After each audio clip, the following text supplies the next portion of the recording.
Hello, and welcome back. Tonight, I want you to join me on a journey to a specific place, a place of myth, of shadow and light, a place that exists at the very edge of eternity. We are going to visit a man, a king, condemned to a task that on its surface is the very definition of hopelessness. We are going to visit Sisyphus on his mountain. The story is simple, yet it holds within it one of the most powerful lessons on finding meaning in a life that often feels absurd. So I invite you now to let go. Let go of the day's victories and its defeats. Let go of the need to strive, the need to achieve. There is only this moment, this story, and the quiet space for you to find your own truth within it. Allow your body to grow heavy, your breath to slow, as we begin. Picture it now. A world without end. Under a sky that never truly changes stands a mountain. It is not a beautiful mountain, adorned with lush forests or sparkling streams. It is a slope of grey rock and dust, baked by an indifferent sun. It is a place of pure effort, and at the bottom of this mountain stands Sisyphus. Feel for a moment the air around him. It is still and silent, save for the sound of his own breathing. He stands before a stone, a colossal, perfectly round boulder. Run your mind's eye over its surface, feel its texture. It is rough, ancient, pitted with the scars of 1,000 ascents and 1,000 descents. It is cool to the touch at the start, but he knows it will soon be warm. He places his hands upon it. His palms know every curve, every imperfection. He sets his shoulder against its immense weight. And then, with a single, focused exhalation that has been repeated for eternity, he begins to push. The first few feet are the hardest. The inertia is a physical law and a spiritual reality. But then, momentum joins him. The rock begins to roll, slowly, grudgingly.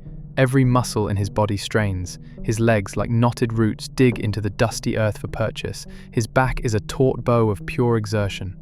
The sun climbs with him. He feels its heat on his neck. Sweat traces paths through the dust on his skin. This is his entire world now. The pressure of the stone against his shoulder, the sound of it grating against the path, the rhythmic, strained beat of his own heart. There is no past, no future, only the upward push. He measures his progress by shadows, by the changing angle of the light. He does not think of the summit, not yet. To think of the summit is to invite despair. He thinks only of the next step, and the next, and the one after that. This is the mindfulness of pure, agonizing effort. And after a measure of time that has lost all meaning, he arrives. The peak. For a single, fleeting moment, there is a pause. He can stand upright. He can breathe deeply. From here, he can see the endless grey landscape of the underworld. A world of shades and silence. And then, the inevitable. The rock, freed from his pressure, teeters for a heart-stopping second at the precipice. And with a low, rumbling groan that echoes in the silent air, it begins its descent. It rolls, then it picks up speed, then it crashes and thunders down the slope, leaving a small plume of dust in its wake until it comes to rest, perfectly still, at the very spot where he began. The work is undone. It is completely and utterly erased. Sisyphus watches it go. His face is a mask of stone, just like the boulder. And then, he turns, and he begins his descent. This is the punishment. Not the pushing of the rock. The true punishment is the pointlessness of it all. The labor that leads to nothing. The effort that is immediately negated. It is the perfect picture of a hopeless, absurd existence. The philosopher Albert Camus, who explored this myth so deeply, called this the absurd. The absurd is the feeling that arises from the conflict between two things. On one hand, our human desperate need for meaning, for reason, for purpose. And on the other hand, The universe is silent, unreasonable, and indifferent response. We look for logic, and we find chaos. We look for justice, and we find randomness. We look for permanence, and we find decay.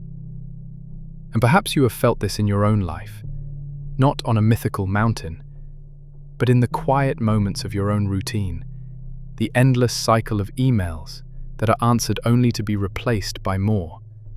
The daily commute, the household chores, the tasks at work that feel repetitive, cyclical, ultimately erased by the start of the next day.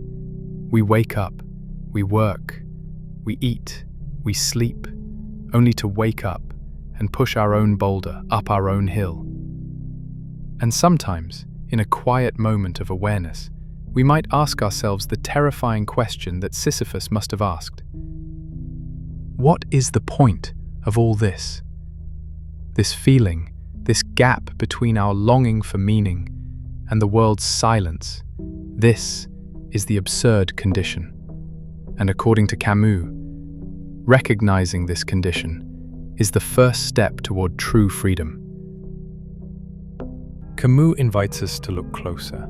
He says the most important part of the myth is not the struggle up the mountain, it is the walk back down. As Sisyphus descends, the rock is no longer his burden, his body is his own again. During this walk, he is conscious, he is aware, he can feel the slight breeze, he can see the details of the path, he can think. This, Camus says, is the hour of consciousness. He is no longer just a straining body, he is a mind that knows the full extent of his wretched condition. He knows the rock is waiting, he knows the effort is futile, there is no hope, no illusion to comfort him. He sees his fate in its entirety, and it is precisely in this moment of clear-eyed, hopeless awareness, that he becomes superior to his fate. He becomes superior to his rock, because he knows the rock knows nothing, the mountain knows nothing, the gods who condemned him think he is merely suffering. But in his conscious mind, he holds his entire destiny, he is aware of it, and by being aware of it, he can choose how he relates to it. This is his rebellion. He cannot change his fate, but he can change his attitude towards it. He can choose to descend with a heavy heart of despair, or he can choose to descend with a quiet scorn, a defiant acceptance. He can recognize the absurdity of his situation, and in that recognition, he finds his freedom. The sorrow is there, but the joy can be there too. The joy of knowing that even in this pointless task, his consciousness is his own. The gods have his body, but they do not have his mind. And so, we must imagine Sisyphus happy. This is the radical conclusion. Happy, not because his situation has changed, but because he has chosen to be the master of it through his own consciousness. He finds his meaning not at the summit, but in the struggle itself. He finds his joy not in victory, but in the defiant effort. The rock is his thing.